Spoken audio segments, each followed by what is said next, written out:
Então, minha gente, depois de um longo e tenebroso inverno, estamos de volta com a saga da vida e da obra do Lenin. Hoje, o episódio 9, nós vamos trabalhar a Revolução de 1905. É uma das mais importantes da história do proletariado mundial.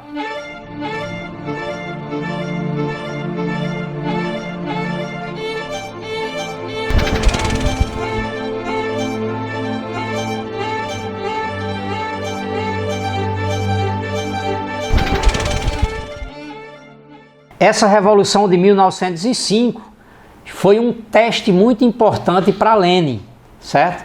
Porque, na verdade, para ser um revolucionário tem que viver alguma revolução.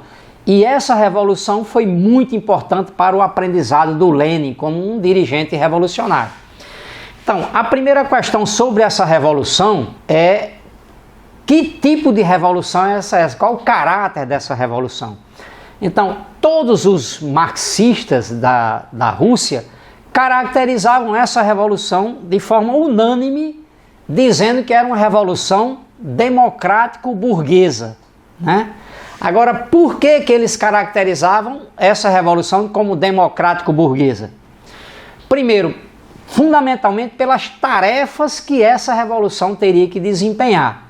Que tarefas eram essas? Primeiro era a tarefa de superar, digamos, a superestrutura, os governos, o regime feudal que havia nesse país, que tinha o imperador, tinha a nobreza no poder, etc. Tinha um processo todo de desenvolvimento do capitalismo na Rússia, né, que já estava em pleno processo de desenvolvimento. Tinha que, com a constituição de um parlamento, de ter eleições, etc., além de que garantir uma reforma agrária, no caso, terra para os camponeses, e garantir a autodeterminação de dezenas de nacionalidades que estavam sufocadas pelo Império Russo. Então, essas tarefas dessa revolução eram tarefas de uma revolução burguesa, democrático-burguesa, a diferença de uma revolução socialista, certo? Que tem outras tarefas que é de expropriação da burguesia. Então é muito importante essa definição do caráter da revolução. Depois nós vamos entender por que é tão importante, né, o caráter dessa revolução. Agora, ela sendo uma revolução democrático-burguesa, ela tinha 4 novidades muito importantes, tá? Que já tornavam a revolução diferenciada das outras revoluções democrático-burguesas que ocorreram na história. Quais eram essas 4 novidades?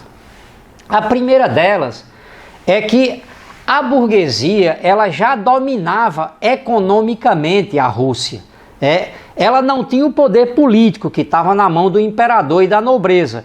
Então, mas ela economicamente ela já dominava o campo e ela dominava as grandes empresas, as grandes indústrias do país. Essa situação levava a que a burguesia já tivesse mais medo do proletariado, da base dos trabalhadores, dos camponeses, do que da aristocracia, da nobreza e do imperador, do czar, certo?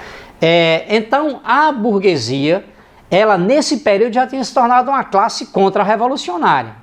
Essa era a primeira questão de diferença, certo?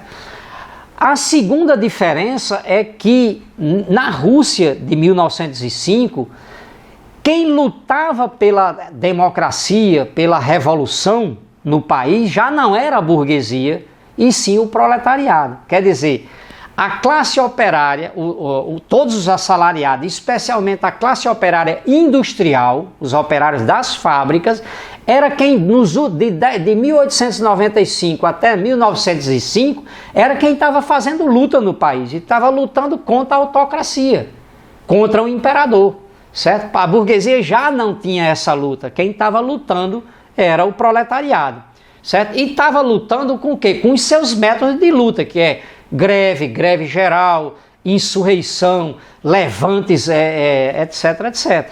É muito importante, então, a luta de rua, as manifestações, as brigas, as paralisações, etc. Já era o método de luta da classe trabalhadora, do proletariado, nesse período, em 1905, no país.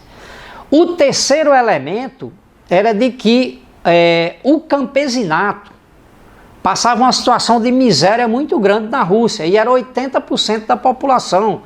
E esse campesinato queria terra e liberdade. Eram esses dois objetivos do campesinato, certo? Então, o campesinato na Rússia, a diferença da Europa ocidental, o campesinato na Rússia tendia a cumprir um papel revolucionário, certo? Exatamente porque não tinha terra nem liberdade. Bom, a quarta questão que diferencia essa revolução das anteriores, essa Revolução Democrática Burguesa, é que a Rússia, ela era um vasto império colonial, certo? Então, a Rússia, ela era já um braço armado da Europa na Ásia, certo? Ela era ainda que não fosse capitalista, digamos, o governo, não era burguês, o imperador, mas o imperador se via como o pessoal das armas para impedir a entrada, o avanço dos bárbaros da Ásia, que vinham para a Europa. Então, era como se fosse uma fortificação, um império armado até os dentes, e já era, na verdade, um braço armado da Europa capitalista, que estava investindo, por exemplo, todas as indústrias, etc., na Rússia, né? Na Rússia nesse período. Então, toda a indústria era uma indústria paga, digamos, sustentada pelo capitalismo europeu, tá certo? Agora, do ponto de vista do país mesmo, a Rússia era uma nação semicolonial. Por um lado, era um império, que podia até dizer que era imperialista, porque dominava dezenas de povos, mas ao mesmo tempo era uma nação dominada, era uma nação semicolonial, porque estava dominado pelo imperialismo europeu, certo? No caso da França, da Alemanha e da própria Inglaterra, certo? Então, veja, essa é uma situação, então cumpria um papel intermediário a Rússia já nesse período. Então, veja, são 4 elementos que tornam a Rússia e essa Revolução Democrática Burguesa muito diferente, tá certo? Então, é um grau de complexidade política, econômica muito grande, uma situação altamente contraditória, que você precisava ter um conhecimento profundo da teoria marxista para responder corretamente às questões colocadas por essa revolução. E é isso que o Lenin vai fazer. Não bastava copiar o que tinha escrito Marx e Engels há 40, 50 anos atrás, certo? Não bastava repetir o que estava escrito nos livros, né? Então, o Lenin, inclusive, ele vai dizer o seguinte, ele afirmou sobre essa revolução, abre aspas, diz assim: essa revolução fazia exigências que nunca na história, nem em nenhuma parte do mundo, se colocou a um partido operário na época da Revolução Democrática. Fecha aspas. Quer dizer, não bastava ler os livros de Marx e Engels para dar uma resposta satisfatória. Era necessário enriquecer o marxismo a partir da própria realidade dessa revolução que estava ocorrendo aí. E esse enriquecimento do marxismo é o que o Lenin vai fazer, certo? Então, é uma revolução democrático-burguesa por seu caráter, digamos, por seus objetivos, pelas tarefas que tinha que cumprir, porém já era uma revolução proletária pelos seus protagonistas e pelos métodos de luta da classe operária e da classe trabalhadora. Então, uma revolução altamente contraditória, digamos, né? Então, veja, assim estoura a Revolução em 1905, tá? Ela começou com um evento que ficou conhecido como o Domingo Sangrento, certo? O que foi esse Domingo Sangrento? Isso aí foi o seguinte, 200 mil operários, eles saíram em manifestação e fizeram uma petição para entregar ao czar, para entregar ao imperador, certo? É uma petição que eles estavam dirigidos por um padre, né, Gapon, certo? E ele liderando uma manifestação de 200 mil operários, que estava em greve em São Petersburgo, né, na Rússia nesse período. Os operários estavam em greve aí, certo? Então eles se reuniram em assembleia e definiram um pacote de reivindicações, que era a melhoria das condições de trabalho, era saúde, salubridade no local de trabalho, redução de jornada, essas reivindicações normais, e depois colocaram a reivindicação de uma Assembleia Constituinte, liberdades, etc, etc. Então eles fizeram essas reivindicações e foram levar para o czar, com a maior boa vontade do mundo, como que se o czar fosse receber essas reivindicações. Então, 200 mil operários saem em manifestação até o Palácio de Inverno, onde morava o czar, certo? Para entregar em mãos essas reivindicações. E esses operários acreditavam que o czar ia conceder essas reivindicações. O que aconteceu foi uma matança, certo? Porque o czar mandou a polícia e o exército metralhar a manifestação, certo? Então, de uma manifestação com 200 mil participantes que foi metralhada, digamos, pela polícia e pelo exército, a situação foi uma carnificina. Por quê? Porque teve 4.600 mortos e feridos. Quer dizer, uma situação de crise completa no país, né? A partir dessa situação, isso gerou uma revolução, certo? A própria autocracia, o próprio czar, o próprio imperador gerou uma revolução no país que estava já se produzindo, né? Então, isso aí gerou uma greve geral que paralisou toda a vida política e econômica da cidade de São Petersburgo e se estendeu para muitas regiões da Rússia, para a Polônia, para a Finlândia, para a Estônia, para a Ucrânia, Bielorrússia, Baku, né, região da Odessa, Moscou, Saratov, etc. Todas as regiões da Rússia e para as nações que eram dominadas pelo czarismo, né?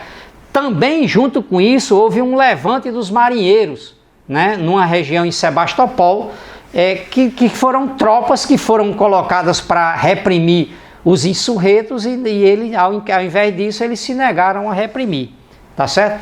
Então, o seguinte, essa situação, isso foi no dia 9 de janeiro, tá? Que ficou conhecido como Domingo Sangrento. E isso aí se estendeu para a Rússia inteira, com greves, com manifestações, etc.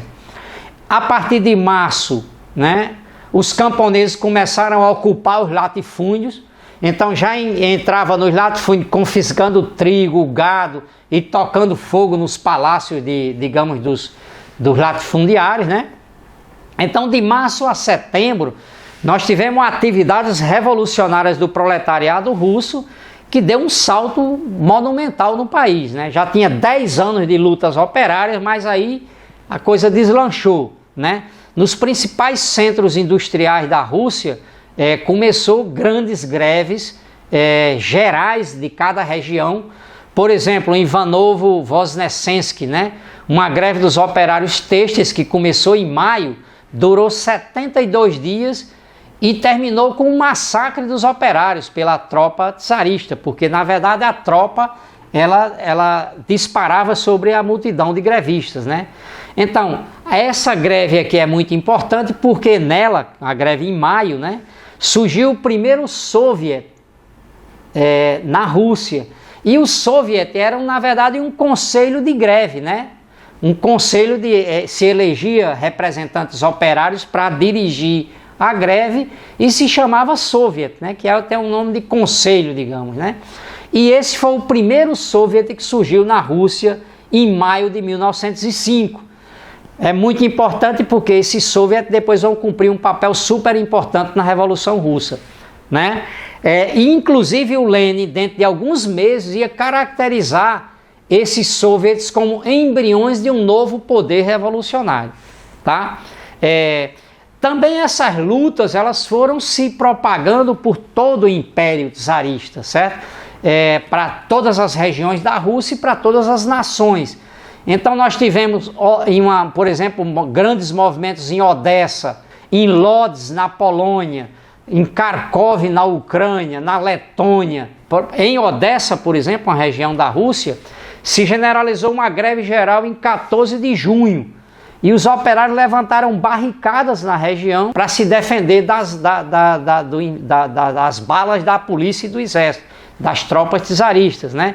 Então houve já choques armados entre os operários e, no caso, as tropas do czar, né? Na Polônia, na região de Lodz, também se teve uma greve geral que se converteu numa insurreição, num levante armado dos operários, certo? Durante 3 dias os operários enfrentaram as tropas do czar em verdadeiras batalhas de rua, armadas, né? E resultou 2.000 mortos e feridos, certo? Nessa batalha em Lodz, né? Então é uma insurreição que ficou conhecida na Polônia e, digamos, foi um exemplo para toda a Rússia, né? Para toda a região do Império Czarista, certo? E inclusive levou a uma greve geral e uma insurreição em Varsóvia, que era a capital da Polônia, que é a capital da Polônia já em 1905, em solidariedade aos operários de Lodz, né? Então nós estamos falando de grandes movimentações que estimularam, a partir daí, estimulou o movimento camponês, que aí começou a se levantar os camponeses em todas as regiões da Rússia e também no Império Czarista, né? Também nos países bálticos, na Polônia, na Ucrânia, na Geórgia, os camponeses se levantaram incendiando também as terras dos latifundiários, ocupando as casas e tomando o gado e o trigo. Bom, esses levantes camponeses, por seu lado, estimularam as revoltas nas tropas, que são filhos de camponeses que estão, digamos, cumprindo o serviço militar do czar, né? Então, a partir desses levantes, também os próprios militares, no caso, o exército e os marinheiros, se recusaram a disparar sobre os soldados, sobre os operários, né? E sobre os camponeses também, que são seus pais, seus familiares. Então gerou uma crise dentro das forças armadas do czar, certo? Então, por exemplo, o encouraçado Potemkin, a partir de que um oficial matou o marinheiro, teve um levante que ficou muito conhecido, né? O encouraçado Potemkin, tem até um filme, e que aí, a partir disso, esses marinheiros se rebelaram e saíram andando em toda a região, pelo mar, no caso, em toda a região, certo? Levando o apoio à revolta camponesa e à revolta operária, certo? Então, foi a primeira vez esse levante do Potemkin que uma unidade militar czarista se passou para o lado do povo, certo? Ela assustou tanto o czar e o imperador que ele foi pedir a ajuda das nações capitalistas da Europa para ajudar a reprimir a Revolução Russa. Também um episódio interessante que é importante para os dias de hoje, né? Que aí também tinha uma ultradireita armada violentíssima, chamavam as Centúrias Negras, né? Eram grupos paramilitares que estavam às ordens do czar, trabalhavam muito junto com a polícia e com o exército, com os cossacos, né? E que aí eles eram bandos fascistas que atacavam as manifestações, atacavam as greves. Para vocês terem uma ideia, na greve de Nizhny Novgorod, essas Centúrias Negras iam armadas para enfrentar os operários e teve 15 mortos e cerca de 50 feridos, feito pela ultradireita, que era paramilitar, certo? Então aqui é importante porque os bolcheviques, eles chamavam a enfrentar essas bandas armadas e inclusive eles aproveitavam para convocar os trabalhadores para organizar a autodefesa armada. Então eles convocavam, abriam inscrições para organizar a autodefesa armada de todo mundo que tivesse contra o governo e as Centúrias Negras, a contribuir com dinheiro e armas e a se alistar nos grupos armados de autodefesa, certo? Um importante para os dias de hoje que está acontecendo no mundo. Bom, então nós chegamos a uma situação que em 10 de outubro de 1905, você está chegando ao desenrolar, digamos, dos elementos mais importantes da Revolução na Rússia, né, em outubro de 1905. Nós tivemos também no Cáucaso, aí, né, a polícia metralhou mais de 2.000 manifestantes, eles estavam reivindicando, estavam numa assembleia de operários para definir o boicote a Duma que estava sendo convocada pelo Tsar, eles meteram bala aí e morreram 60 operários e 30 feridos. Então aqui já tinha a forma de operar do Tsar, que era de metralhar as manifestações. Por isso que gerou uma insurreição por parte dos trabalhadores de toda a Rússia e da região. Então, em 10 de outubro começou uma greve em Moscou, né, dos tipógrafos, que foi se espalhando pelos ferroviários, depois as fábricas de cigarro, padeiros, se estendeu como uma greve geral de toda a região de Moscou, né? A polícia normalmente disparou, atirou sobre a população, as tropas do Tsar, e a população reagiu também de forma armada, com pedra, com tiro de revólver. Inclusive, nesse enfrentamento morreu o oficial responsável pela repressão, certo? Então, por aí que também as tropas do Tsar começaram a vacilar, porque quando eles vinham matar, eles podiam morrer também, né? Então, a partir daí também a multidão assaltou as padarias para pegar pão e os depósitos de armas, porque a forma que a população tinha de se armar era pegar o quê? Os paióis de pólvora e arma que tinha, a população entrava e pegava as armas e distribuía entre a população. Então, o Lenin, ele vai dizer o seguinte, que a insurreição na Rússia ela foi se formando por vários aspectos, né? Por exemplo, ele diz que em Petersburgo, 9 de janeiro, que foi o Domingo Sangrento, foi um movimento multitudinário de massas, mas até inocente, digamos assim, né? Aí depois na Polônia e no Cáucaso, aí o movimento já tinha força, o movimento operário, e já usava armas e usava bombas, né? A população. O diferencial é que as tropas se passaram para o lado dos insurretos, dos revolucionários, certo? Quer dizer, agora, em todos os lugares da Rússia, o que ficou claro é de que o movimento foi fundamentalmente um movimento proletário, um movimento da classe trabalhadora, não da burguesia, que a burguesia ficou vacilando e passando para o lado para fazer um acordo com o czarismo do que com a revolução, apoiar a revolução. Então veja, havia tanta greve nas regiões, manifestações operárias, greves gerais regionais, levantes camponeses, que se estabeleceu uma situação de desorganização geral do poder do império, do imperador, certo? Ele não podia aguentar por muito mais tempo essa situação. Então você teria que ter um desenlace por um lado ou por outro, tá? Então, e aí ainda tinha uma outra situação para complicar, que era o seguinte, que o exército russo, ele estava numa guerra com o Japão, e a Rússia perdeu a guerra.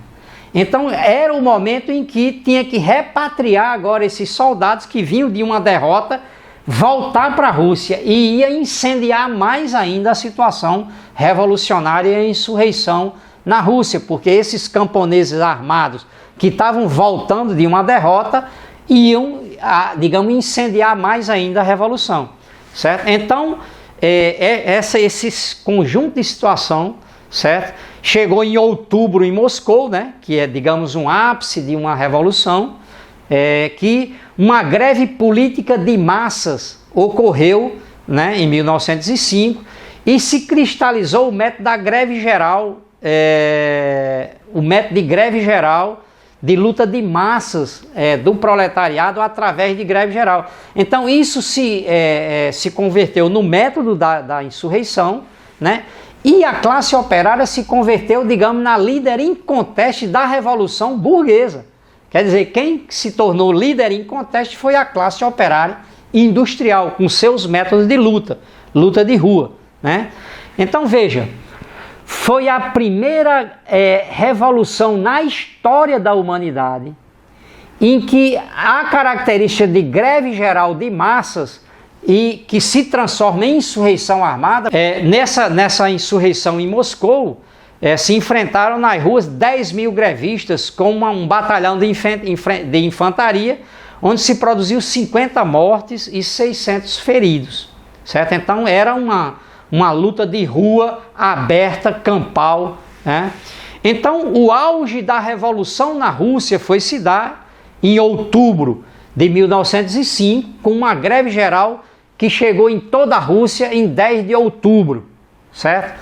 Depois nós vamos ter em novembro ainda e em dezembro insurreições em Moscou, etc. Mas aí já vai ser um elemento mais localizado, tá? Mas esse auge de uma greve geral nacional em todo o Império Russo foi nessa greve a partir do dia 10 de outubro. Então a greve se propagou para todos os centros industriais do país e chegou a uma greve de 2 milhões de grevistas, de operários industriais. E aí eram potentes greves operárias, certo? Que terminavam em enfrentamento armados com a própria política do czar, certo? E aí o armamento do proletariado em direção a uma insurreição. Por sua vez, os camponeses também aceleraram o processo de ondas revolucionárias que ocupou a região do Volga, a Ucrânia, o Mar Báltico, a Geórgia, etc. Os levantes camponeses se estenderam também para todo o país. E isso aí levou à crise generalizada dentro do exército e da marinha czarista, certo? Então, entre setembro e dezembro, para vocês terem uma ideia, de 1905, se produziram revoltas de marinheiros e de soldados em Kharkov, em Kiev, em Minsk, em Tashkent, em Voronezh, Pskov, Kronstadt, Sebastopol, chegando até no extremo oriente. Quer dizer, então, o exército czarista estava feito pedaços, digamos, no sentido de que estava dividido internamente. Então, toda essa revolta, ela culminou com essa greve geral, e a greve geral paralisou o governo, certo? E mostrou o proletariado como dirigente, a força motriz da revolução, certo? Da revolução democrático-burguesa. E mostrou também que a greve política de massas passou a desempenhar um papel importante nas revoluções a partir de então. Foi tão forte essa greve que obrigou o governo a, uma semana depois dessa grande greve, em 17 de outubro, a promulgar liberdades democráticas no país, da associação, a liberdade de sindicatos, de palavra. Essas liberdades vão durar pouco, mas elas foram muito importantes e uma conquista da Revolução. Obrigou também o czar a convocar uma Duma legislativa, certo? E não apenas consultiva, certo? Porque ele estava, até agora, o czar estava prometendo de ter um parlamento falsão, que o proletariado não votava, o campesinato não votava, e era apenas consultiva. Com essa greve, o czar viu que o seguinte, que tinha que abrir as comportas do proletariado, porque senão ia explodir tudo. E então ela lançou essa proposta de parlamento, de ter eleições para um parlamento, aí com a participação já, com a votação geral da população, ainda que não era democrática, mas era mais aberta. E o objetivo de convocar esse parlamento era o quê? Que chamava Duma, né? A Duma de White nesse período, que era para quê? Para atrair a burguesia para o seu lado, porque ele tinha que prometer alguma coisa para a burguesia para atrair para o seu lado e isolar, no caso, o proletariado das cidades. E também queria atrair o campesinato, que era a pequena burguesia, principalmente os acomodados do campo, para o lado do czar. Então esse foi o objetivo de lançar um parlamento para quê? Isolar os operários da cidade e ganhar o apoio dos outros. Então o Lenin, ele, ao ver esse resultado de uma greve política de toda a Rússia, que era uma coisa inusitada na história da humanidade, quer dizer, uma revolução burguesa dirigida pelo proletariado através de greve geral e de insurreição operária. Aí o Lenin diz assim, abre aspas, somos testemunhas das apaixonantes cenas de uma das maiores guerras civis, das guerras pela liberdade, jamais vista pela humanidade. Fecha aspas. Certo? Então veja, foi a primeira vitória da Revolução e arrancada na marra, arrancada na luta, arrancada na greve e na luta revolucionária. Então o Lenin chega nesse momento e ele faz uma análise fria da situação. E ele diz o seguinte, abre aspas, a autocracia já não tem forças para proceder abertamente contra a revolução. A revolução não tem, todavia, forças para assestar o golpe decisivo ao inimigo. Quer dizer, você chegou numa situação em que um não pode derrotar o outro e um está numa situação de intervalo, de interregno, digamos, de empate entre uma força e outra, né? Então essa situação obrigou o czar, o imperador, a prometer reformas democráticas para atrair a burguesia e o campesinato, certo? E isso foi a política que levou a que fosse derrotada a revolução e fosse vitorioso o czar. Não foram as armas do czar que levou, ao contrário. Enquanto ele foi só com arma, dividiu o exército e ele ia ser derrotado, certo? Ele passou a prometer liberdades e um novo parlamento, um parlamento aí com peso de voto para arrastar a burguesia para o seu lado e uma parte do campesinato e isolar o proletariado das cidades, digamos como a força central revolucionária. Bom, então isso é muito importante para a gente ver a ação de cada classe, de cada partido, de cada corrente e de cada, cada setor social na Revolução. Bom, então aqui até um novo fator que o Lenin viu, que é o proletariado dirigindo a Revolução Burguesa. Isso é uma novidade na história das revoluções, certo? Isso aconteceu pela primeira vez aí na Revolução Russa, certo? O proletariado industrial dirigindo a revolução da burguesia. Então o Lenin, ele viu que o proletariado ele tinha assumido as lutas em toda a Rússia desde 1895, que era a única classe que lutava por liberdade no país, o proletariado, né, das cidades, com greves, com manifestações, e isso foi o que impôs seus métodos de luta na Revolução, que é opostos aos métodos da burguesia.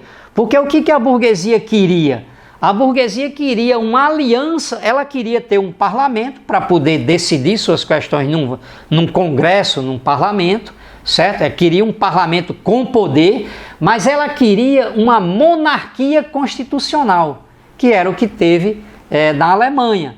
Então ela queria um acordo com o czar para que o czar descomprimisse um pouco, cedendo em ter um parlamento que levasse a burguesia a dividir o poder com o czar e isolando os operários, os trabalhadores, certo? Essa era a orientação, e a burguesia queria um acordo com o czar porque ela tinha medo já do proletariado industrial, ela tinha medo dos camponeses pobres, porque os camponeses pobres iam invadir o latifúndio e os operários industriais iam tomar as fábricas, certo? Então esse era o medo da burguesia e por isso ela estava mais próxima, como uma classe proprietária, do imperador, e justamente ela partiu para selar esse acordo com o imperador, se tornando uma classe contra-revolucionária, né?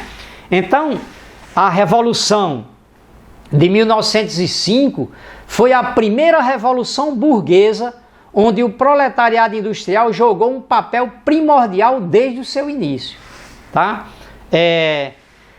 Então o Lenin diz, né, abre aspas, a Revolução Russa é a primeira grande revolução da história mundial e, sem dúvida, não será a última que a greve política de massas desempenhou um papel extraordinário, né? Então, Lenin, a partir disso, ele começou a ver a Revolução Russa como um ensaio geral da Revolução na Rússia, digamos, de um aprendizado de todos os processos revolucionários posteriores, né? E também o Lenin tinha uma visão muito importante dessa revolução, que ele via a Revolução Russa como um prólogo da Revolução Europeia e mundial. Quer dizer, ele não via a Revolução Russa separada do mundo. Ele dizia que os operários russos, né, e de todo o Império Russo, né, essa revolução ia incendiar a Europa toda, que tinha 50 anos, 60 anos, que não tinha revolução na Europa, certo? E que essa Revolução Russa ia jogar fogo na Revolução Europeia e, portanto, os operários europeus vinham em auxílio dos operários russos e vice-versa, como num processo revolucionário único. Essa é uma visão também única do Lenin nesse período, junto com o Trotsky, etc., que vai ter muita importância na Revolução, certo? Então, como conclusão, queria dizer assim, essa Revolução Russa, ela poderia desenvolver para ser uma revolução como a francesa de 1789 ou como uma revolução alemã de 1850, certo? Que foi derrotada, certo? E a de 1789 francesa foi vitoriosa. Ela poderia ir para um lado ou para o outro, certo? Os bolcheviques e Lenin, eles queriam que fosse a revolução como a Revolução Francesa de 1789, que derrubou e decapitou, digamos, a nobreza, os reis, os imperadores, e a imperatriz foi decapitada, certo? E se levou a revolução o mais longe possível, certo? A revolução burguesa, no caso, levada adiante na França, de 1789. O Lenin queria a mesma coisa na Rússia de 1905, só que dirigida pelo proletariado, não pela burguesia, certo? Então,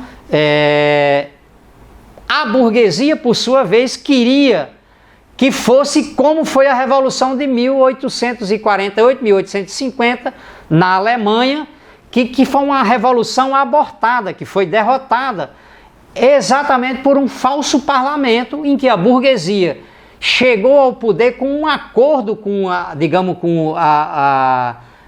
nobreza prussiana, chegou a um acordo com a burguesia e teve um parlamento falsão, certo? Em que a burguesia ficava jogando lero-lero lá no parlamento e foi derrotada a revolução pelo povo, a população foi derrotada na Alemanha. E a partir daí se introduziu o capitalismo na Alemanha pela via reformista. Não se decapitou a cabeça dos imperadores que foram até 1918, até muito tempo depois e até bastante tempo na Alemanha. Certo? Então veja, como conclusão, aqui se deu a versão de 1848, certo? E não o que o Lenin queria. E depois nós vamos trabalhar e desenvolver bem cada assunto desse, por que ocorreu isso. Então já era uma revolução em transição, essa revolução, certo? Uma revolução que ela era democrático-burguesa pelas tarefas que tinha que cumprir, mas já era proletária pela força motriz, pelo sujeito que levou adiante essa revolução. Então já uma revolução em transição, né? E isso enriqueceu o marxismo. E o Lenin enriqueceu o marxismo a partir dessa revolução, né? Então ela foi a primeira revolução de caráter democrático burguês já no período imperialista, da época imperialista do capitalismo, né? E em um país atrasado, certo? Então o eixo do Lenin era estratégico, era tornar o proletariado como uma classe dirigente, né? A força motriz da revolução burguesa, em substituição à covarde burguesia russa, certo? Que já era dependente do capital europeu, né? E que o Lenin apostava num acordo com o campesinato revolucionário para derrubar esse império, enquanto que a burguesia tinha uma orientação de acordo com o czar para a manutenção do império e para uma monarquia constitucional, certo? Então veja, desde a Revolução Francesa, que já havia uma contradição entre a direção da Revolução e de quem eram os protagonistas da Revolução, né? Por exemplo, é muito conhecido o caso que, por exemplo, a própria Revolução Francesa, que a burguesia cumpriu um papel revolucionário, mas não foi por igual, porque a alta burguesia ela era acomodada, eram os girondinos, e você tinha um setor revolucionário da intelectualidade burguesa, os jacobinos, e você tinha a pequena burguesia radicalizada, que foi quem levou até o fim a Revolução na França, pela ditadura de Robespierre, que foi quem cortou a cabeça no caso dos reis, rainhas, etc. Certo? Porque se dependesse da burguesia, não ia ser decapitado nenhuma rei e rainha, nenhum imperador, tá certo? Então aqui já teve uma pequena burguesia, já cumpriu o papel que a grande burguesia deveria cumprir na Rússia. Mas muito pior ainda, por exemplo, a própria Revolução Francesa, a burguesia francesa, ela tinha suas colônias e tinha o Haiti, por exemplo, aí que era a maior colônia dominada pela burguesia francesa e pelo imperador da França. E aí era uma colônia que todos os trabalhadores eram negros escravizados, trazidos da África, tá certo? E teve uma revolução por volta de 1800 aí, e toda a burguesia francesa que dominava o Haiti foi contra-revolucionária e mandou o exército de Napoleão Bonaparte para destruir o levante, a revolução haitiana. E pasmem, se surpreendam que quem dirigiu a revolução burguesa anticolonial foram os negros escravizados, dirigido por Toussaint Louverture. Então veja, o que é interessante é que a burguesia foi substituída pela luta negra, que construiu a primeira república negra na América. Foi lá no Haiti, a partir de uma revolução liderada pelos trabalhadores haitianos. E a burguesia, de conjunto, cumpriu um papel contra-revolucionário. Certo? Então, para vocês verem que o próprio general, no caso, o general... acabei de falar o nome dele, o Napoleão Bonaparte, na Europa ele estava fazendo uma guerra revolucionária para desenvolver o capitalismo na Europa, e no Haiti ele fazia uma guerra contra-revolucionária, que é contra a libertação do Haiti, como uma colônia da França. Então veja, o mesmo general cumprindo um papel diferenciado em duas guerras, uma revolucionária e outra contra-revolucionária. Então assim a história da humanidade nunca é digamos, um desenho que você diz: a revolução é burguesa, portanto quem dirige é a burguesia. A revolução é proletária, quem dirige é o proletariado. A vida não é assim, a história não é assim. Então veja, essa revolução, para concluir, ela é uma revolução democrático-burguesa por seu caráter e por seus objetivos, mas proletária pelos seus protagonistas e métodos de luta, certo? Então veja, é uma revolução em transição já, e é muito importante que vocês entendam isso, porque isso vai determinar toda a luta política entre os partidos e vai determinar, inclusive, essa revolução ela passou como um aprendizado para o que vai ocorrer 15 anos depois, porque vai ter uma segunda revolução e uma terceira revolução 15 anos depois. E essa revolução, na verdade, foi como um ensaio geral daquela revolução onde os operários vão tomar o poder. Mas aqui cada classe já mostrou o papel na rua do que cada um ia fazer. Então cada um tinha o seu papel e ficou muito claro o papel de cada corrente nesse processo. Tá certo? Então veja, o Lenin vai dizer que 1905 foi um ensaio geral da Revolução de 1917. Então, fechando, é o seguinte: então, a partir de agora, nós vamos ver no próximo episódio, a parte 2 desse episódio 9, vai ser a peleja entre Lenin, os bolcheviques e os mencheviques no interior dessa revolução. O que cada corrente defendeu. E aqui foi aumentando as diferenças entre os bolcheviques e os mencheviques, cada um tomando um lado na revolução, que é o próximo episódio. E o outro episódio posterior eu vou trabalhar, no caso, a pedidos de um companheiro que pediu que pediu que eu expusesse as diferenças que tinha entre Lenin e Trotsky nessa Revolução de 1905. Então, essas são as partes dos próximos episódios. Participem e continuem conosco na saga da vida e da obra do Lenin. Ok? Abração e até a vista.